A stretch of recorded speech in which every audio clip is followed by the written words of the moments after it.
Usap-usapan ngayon sa mundo ng showbiz ang posibilidad na muling mapanood ang Itbulaga sa GMA Network. Isang balitang agad na nagpainit sa social media at nagdulot ng samot-saring reaksyon mula sa mga loyal viewers ng noontime show. Para sa marami, tila nagbabalik ang alaala ng mahabang panahong namayagpag ang programa sa Kapuso Network.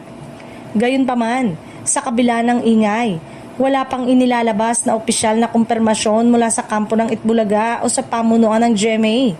Matatanda ang kasalukuyang umere ang naturang programa sa TV5 matapos ang malaking pagbabago sa lineup nito noong mga nakaraang taon.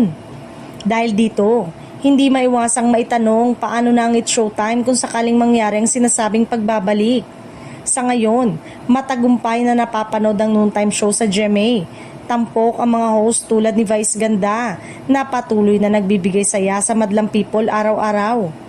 Ayon sa ilang observers, kung sakali mang matuloy ang pagbabalik ng Itbulaga sa Kapuso Network, posibleng magkaroon ng pagbabago sa time slot o kaya ay maghanap ng paraan upang parehong mapagbigyan ng dalawang malalaking programa.